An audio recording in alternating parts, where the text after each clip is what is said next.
In the first problem, the radius of the circle is given as 6 centimeter. So I am going to draw a circle of radius 6 centimeter. Okay, I am drawing at the bottom of the page because otherwise the page will not be enough for us.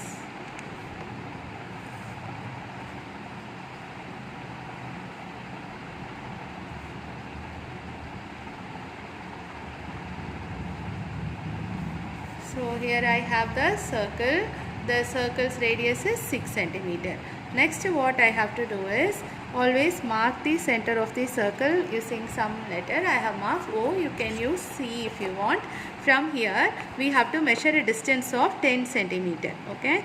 So see, I am keeping the center at 10 and I am going to draw a line. I have a line here. So now what we have to do is mark this point as P. Now for this line I have to draw the perpendicular bisector.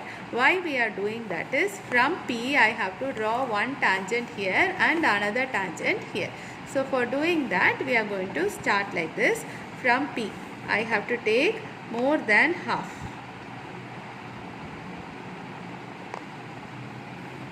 Okay. So more than half. Cut one arc above and one arc below.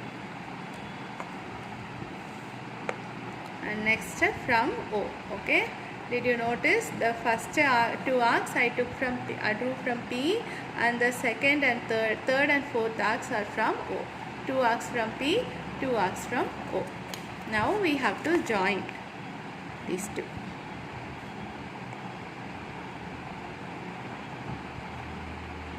I am slightly long-sighted and short-sighted also, so I can't see clearly where I am drawing. You draw perfectly. Okay. This is the perpendicular bisector. Now with this point as center, I have to draw a circle. So I am going to keep the compass here at C, and we have to measure a radius now to draw the circle. See, measure up to O. See how the compass is placed. The vertex is here at C and the pen is here at O. Or you can measure this side also. Both will be the same. Now I am going to draw a circle. The circle should compulsorily pass through O and P. If it is not passing through either O or P, that means your perpendicular bisector is wrong. This line is wrong. If the line is correct, then it will pass through both O as well as P. Now you see there are 2 points where both the circles meet. Here you have a point here and you have one point here. Don't mind the arc. This point. This is T, and I am going to mark this point as T dash. The points where both the circles are meeting. Don't mind this line here. Okay. That I am going to join that point with this one. So P T.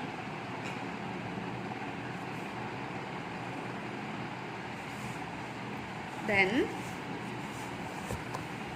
P T dash.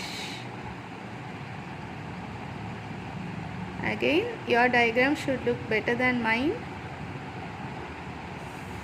I am going to say these two are the tangents. Okay.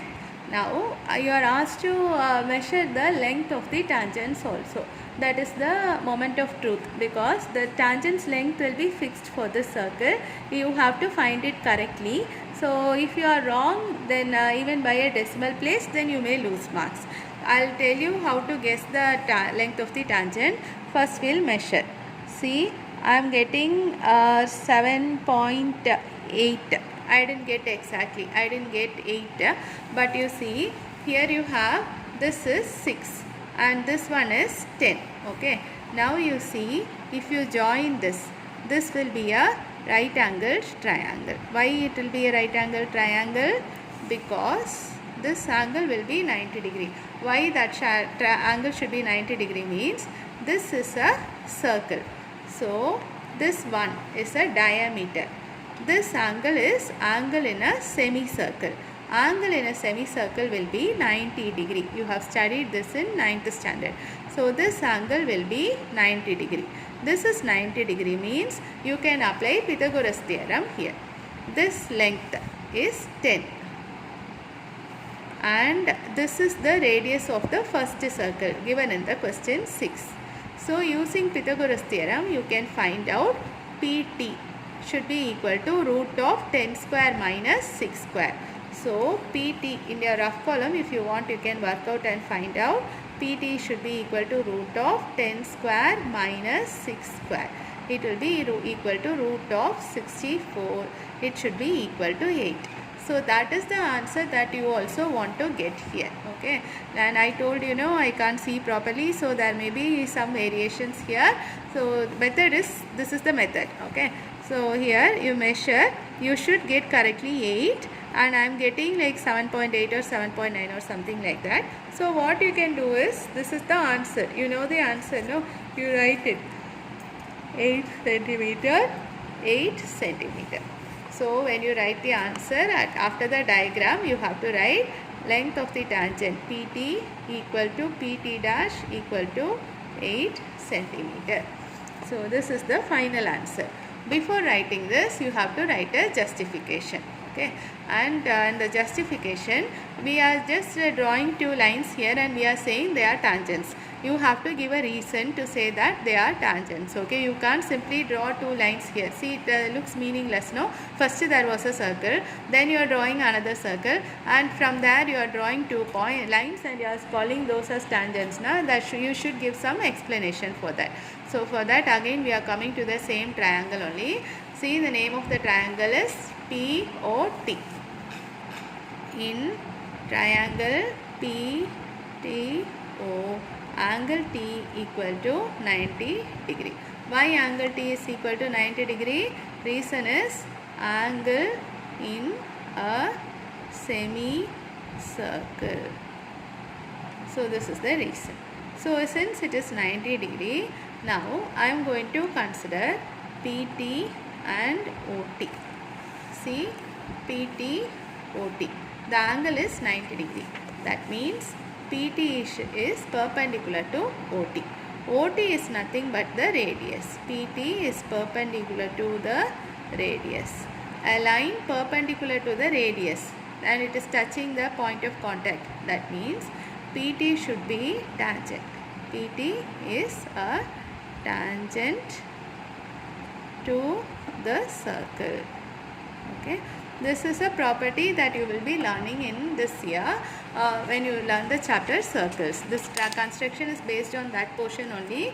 Here the angle between tangent and radius will always be 90 degree. So here we have a 90 degree. This is radius. So this has to be the tangent according to that theorem. That theorem only we are writing as justification. Okay, this justification carries marks, diagram carries marks, the length of the tangent carries marks, and you have to draw a small rough diagram also. The same diagram only you draw roughly, that one carries marks. Also you have construction. So if you think you can just draw this one and say that you got the correct answer, then you won't be getting full marks. Okay, so you have to write length of tangent, rough diagram, the main diagram, justification, also steps of construction.